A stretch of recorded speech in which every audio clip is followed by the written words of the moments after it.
भारत ने one day series में श्रीलंका का सुपड़ा साफ कर दिया। मतलब कि क्लीन स्वीप। ये जीत मिशन वर्ल्ड कप 2023 को देखते हुए बहुत ही महत्वपूर्ण है। जैसा कि आप सभी जानते हैं कि इसी साल 50 ओवरों वाला विश्व कप खेला जाना है भारत में, और उसी की तैयारियों में भारतीय टीम लगी है। लेकिन श्रीलंका के खिलाफ जो जीत हुई उसका महत्व इसलिए भी ज्यादा है क्योंकि इस एक सीरीज ने यह इशारा कर दिया है कि विश्व कप में भारत की टीम क्या होगी या प्लेइंग 11 क्या होगा और 15 में कौन कौन होंगे। इसकी जो एक झलक है वो आप इस सीरीज के दौरान देख सकते हैं, और इसी बारे में आज मैं आपसे बातचीत करूंगा। नमस्कार, आप देख रहे हैं न्यूज बाइस्कोप और मैं हूं राकेश रंजन। भारत ने श्रीलंका का व्हाइट वॉश किया वनडे सीरीज में और मिशन वर्ल्ड कप की तैयारियों की दिशा में एक अच्छी शुरुआत की है। अब न्यूजीलैंड के साथ भारत का मुकाबला 18 जनवरी से होगा। लेकिन श्रीलंका के खिलाफ जो सीरीज संपन्न हुई है उस सीरीज में कप्तान रोहित शर्मा ने जो कुछ फैसले लिए और जो बातें कही उससे आपको विश्व कप में भारतीय टीम के प्रारूप के बारे में तो एक अनुमान लग ही रहा होगा, बल्कि अब आपको यह भी लग गया होगा कि विश्व कप की टीम में, भारतीय टीम में कौन कौन से खिलाड़ी होंगे। अगर हम शुरुआत से बात करें तो जो भारत के टॉप 3 हैं वो लगभग तय हैं, और आप जानते हैं कि किसी भी टीम की सफलता में टॉप 3 का योगदान बहुत इंपॉर्टेंट होता है। और भारत भी जब एक दिवसीय अंतर्राष्ट्रीय क्रिकेट मैचों में बहुत अच्छा कर रहा था तो उस समय टॉप 3 का प्रदर्शन बहुत अच्छा था। उस समय रोहित शर्मा, शिखर धवन और विराट कोहली प्रचंड फॉर्म में थे। अब यह बात अलग है कि यहां पर शिखर धवन की जगह जो है अब शुभमन गिल आ गए हैं। तो एक बात तो तय हो गई है कि जो भारत की ओपनिंग होगी वो कप्तान रोहित शर्मा और शुभमन गिल के द्वारा की जाएगी। मतलब सलामी जोड़ी यही होने जा रही है।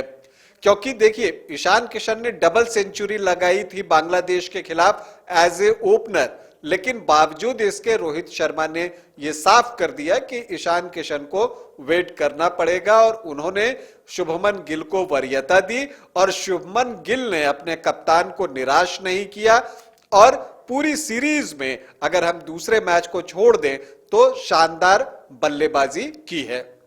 तो यह तय है कि पहले 2 स्थान पर यही रहने वाले हैं। 3 पर तो कुछ सोचने की जरूरत ही नहीं है।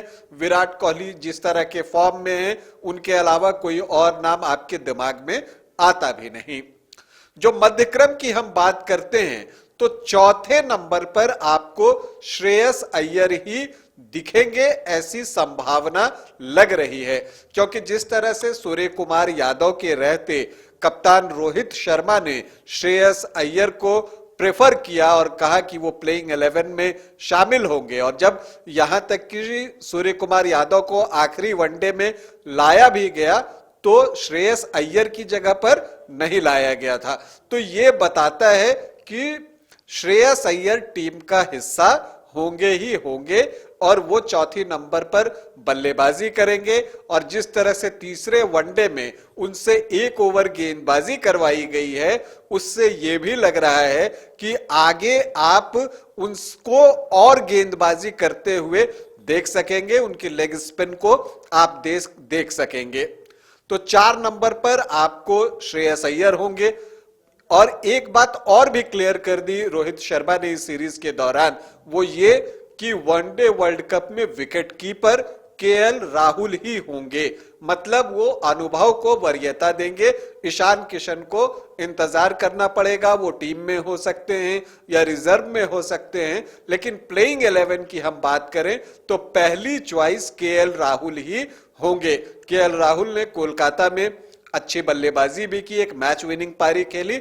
तो अब यह लगता है कि 5 नंबर पर विश्व कप में आपको केएल राहुल ही खेलते नजर आए, और साथ ही वो विश्व कप की टीम में विकेट कीपर की भूमिका में भी नजर आने वाले हैं।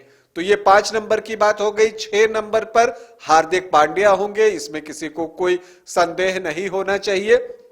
अगर फिटनेस की समस्या आई तो हो सकता है कि उनकी जगह पर वाशिंगटन सुंदर को मौका मिले 6 नंबर पर। लेकिन अभी जो है वो लगता है कि हार्दिक पांड्या ही टीम में होंगे, जो वर्ल्ड कप के प्लेइंग 11 की मैं बात कर रहा हूं वहां पर।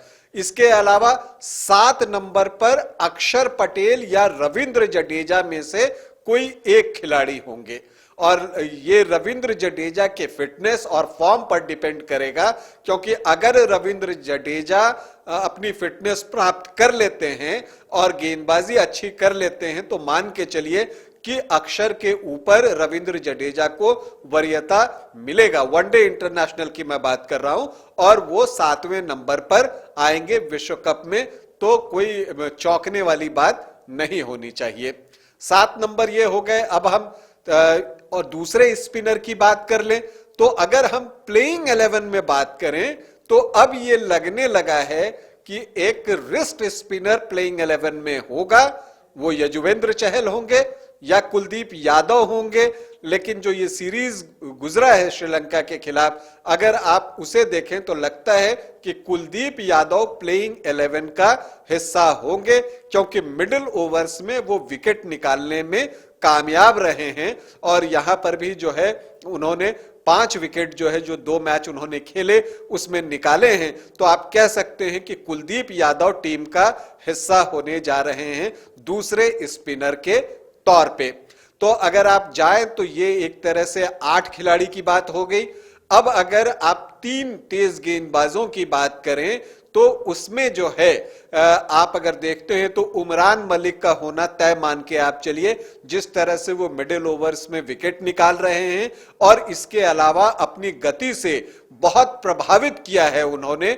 और मुझे लगता है कि विश्व कप की प्लेइंग 11 में अगर उन्हें कोई चोट वगैरह नहीं आती है तो वो विश्व कप के 11 में आपको खेलते हुए दिखेंगे और वो मिडिल ओवर्स में गेंदबाजी करेंगे, क्योंकि वहां पर उनका प्रदर्शन शानदार रह रहा है और वो मिडिल ओवर्स में विकेट निकाल रहे हैं।